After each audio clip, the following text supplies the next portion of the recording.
নমস্কার। আজকে আমি প্রোগ্রামটা করছি 2025 সাল 2 জানুয়ারি বৃহস্পতিবার দুপুরবেলা আমি প্রোগ্রামটা করছি। তা 2025 সাল আমি 2 জানুয়ারি প্রোগ্রামটা করছি মানে কি, যে 2025 সাল নিজেকে কি করে ভালো থাকবেন আপনারা, নিজেরা নিজেদের মতো কি করে ভালো থাকবে, এটা একটা জ্যোতিষ শাস্ত্র অনুযায়ী আমি একটা বিশেষ টিপস দিচ্ছি। তা চলুন প্রোগ্রামটা দেখুন। আর প্রথমেই আমি ধন্যবাদ জানাই, কৃতজ্ঞতা জানাই যে আমার প্রোগ্রামটা আপনারা প্রত্যেকেই দেখছেন, লাইক করছেন, কমেন্ট করছেন, তার জন্য আমি আরও একবার বিশেষ কৃতজ্ঞতা এবং ধন্যবাদ জানাই। এই যে 2025 সাল পড়ে গেছে, আজকে 2 জানুয়ারি প্রোগ্রামটা আমি করছি। এই যে 2025 সাল আমি বারবার আগেও বলেছি যে 2025 সাল সংখ্যাতত্ত্ব বিচার 2+0+2+5 মানে 5 আর 2 7 আর 2 9, 9 হচ্ছে মঙ্গল, অর্থাৎ আমরা মঙ্গল গ্রহকে আমরা প্রবেশ করলাম। যে 9টা গ্রহ, 12টা রাশি, 27টা নক্ষত্র, তার মধ্যে মঙ্গল একটা গ্রহ। তাহলে মঙ্গলটাকে আমরা কী গ্রহ বলে থাকি? একটা ডাইনামিক গ্রহ, একটা অগ্নিতত্ত্ব গ্রহ। এবং এই মঙ্গল যদি আপনার জীবনে কারো লগ্নে চতুর্থে মঙ্গল, সপ্তমে মঙ্গল, অষ্টমে মঙ্গল, 12তম ঘরে যদি ছক লগ্ন অনুযায়ী যদি মঙ্গল অবস্থিত করে, তাহলে কিন্তু মোটেই শুভকর না।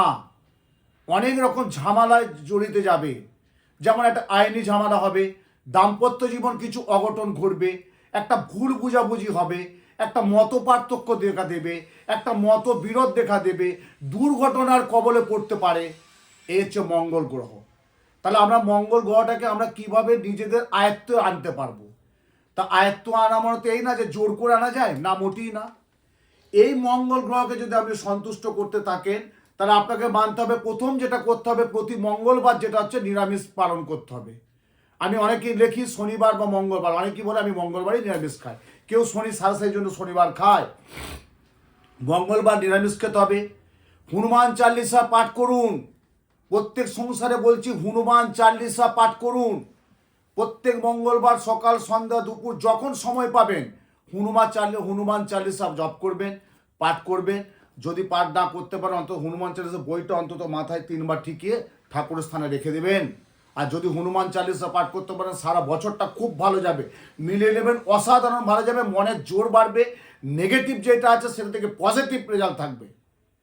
প্রত্যেক মঙ্গলবার যে আমাদের সিঁদুরটা হয় না, মেটের সিঁদুর, ওটা একটু কপালে ধারণ করবেন।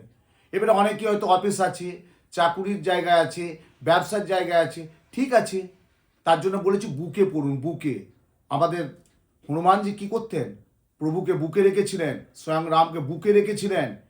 হ্যাঁ, সেই যে ডান দিকে গোদা, বাঁদিকে সেই অশ্বমেধ একদম পর্বত, সেই জিনিস যদি টাচ করে বুকে পড়তে পারেন, দেখবেন গন্ধমাদর পর্বতের মতো আপনি ছুটছেন। এটা আমি জ্যোতিষতন্ত্রের আমি রাশি লগ্ন অনুযায়ী বলেছি, কিন্তু আমি বিশেষ কিছু টিপস দিচ্ছি। বাড়িতে যাদের বাড়িতে দেখবেন অশুভ কিছু দেখা দিচ্ছে, নেগেটিভ কিছু আসছে, বাড়িতে আয় উন্নতি হচ্ছে না, অর্থনীতি খুব ঝামেলায় যাচ্ছে, আজকে এই সপ্তাহটা ভালো গেল, পরের সপ্তাহে আপনি কি করবেন আপনার মাথা কাজ করছে না, বাড়ির গৃহকর্তা হট করে রেগে যাচ্ছে, এটা কিন্তু সংসারে অমঙ্গল। একটু মেনে নিতে হবে, একটু মানিয়ে নিতে হবে। বাড়ির ঊর্ধ্ব যারা মানুষ, মানে একটু বয়স্ক ঊর্ধ্বত্ব মানুষ, তারা হয়তো একটু খিটখিটে হয়ে যাচ্ছে। বাড়ির যারা ছোট, তাদেরকে একটু মানিয়ে নিতে হবে। নাহলে কিন্তু এই 2025 সাল মঙ্গল গ্রহ এমন একটা গ্রহ, অকারণে কিন্তু একটা ঝড় ঝামেলা, দুর্ঘটনা কবলে পড়তে পারে। বিদ্যাযোগে আমি বারবার বলেছি, খুব মনোসংযোগ দিতে হবে। কিন্তু বিদ্যাযোগে যদি মনোসংযোগ না দিতে পারে, তাহলে কিন্তু খুব ক্ষয়ক্ষতি হবে। এবং দাম্পত্য জীবন, আমি বারবার আগেও প্রোগ্রামে বলেছি, দাম্পত্য জীবনটাকে একটু ভালো করে গুছিয়ে রাখতে হবে। অনেকে দেখছে একটা অগোছলা ভাব আছে, মানে করছি হচ্ছে চলছে না। 2025 সাল কিন্তু চাওয়া পাওয়া, কিছু ভালো কিছু মন্দ, এটা কিন্তু ঘটবে। কিন্তু 70% মানুষের রাশি লগ্ন অনুযায়ী খুব ভালো যাবে, 30% মানুষের রাশি লগ্ন অনুযায়ী মোটেই ভালো সুখকর হবে না। আবার 70% মানুষের খুব একটা ভালো যাবে না, 30% মানুষের খুব সুখকর হবে। সেটার জন্য বিস্তারিত আলোচনা করতে হবে। এবং যে রাশি সম্পর্কে আমি বলেছি, যে প্রত্যেকটা রাশির সম্পর্কে আমি তথ্য তো দিয়েছি, তার প্রতিকার দিয়েছি। আমরা সাধারণত এই যে যাদের 2025 সাল রবি শুক্র যাদের আছে, তাদেরকে বলি দারিদ্র যোগ। ধরুন কেউ ব্যবসা করছে, কেউ কনস্ট্রাকশনের ব্যবসা করছে, কেউ ট্যুর অ্যান্ড ট্রাভেলসের ব্যবসা করছে, কেউ ফুডিং মানে খাবারের ব্যবসা করছে, কেউ কোনো শেয়ার মার্কেটে আছে, বা কেউ কোনো পদস্থ অফিসার জায়গায় র্যাঙ্কে চাকরি করছেন, বা একটা উচ্চ অফিসে চাকরি করছেন, বা একটা বেসরকারি বিরাট প্রতিষ্ঠা জায়গায় আছেন, কিন্তু তার ছকে দেখছে রবি শুক্র, প্রচুর কিছু আছে কিন্তু সাফল্য সে পাচ্ছে না।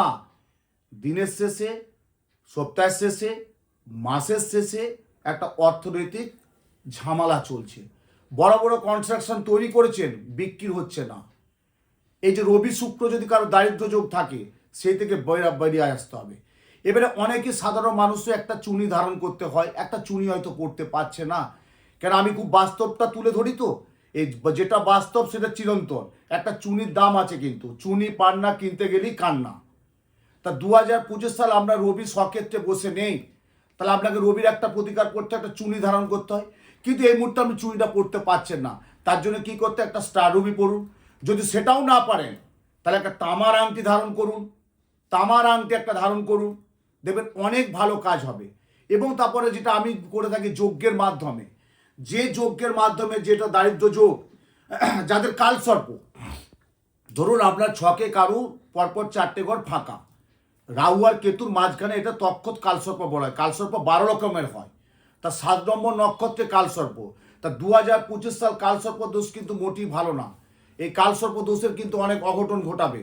যেমন দুর্ঘটনার কবলে পড়বে, হঠাৎ করে একটা মানে কি বলবো, একটা মানে মানসিক অবসাদ হয়ে যাবে, কি করবে না করবে একটা হতভম্ব হয়ে যাবে। তাই তো এটা করলে নাকি ভালো হতো না, এটা করলে ভালো হবে না, এটা করলে কি ভালো হতো।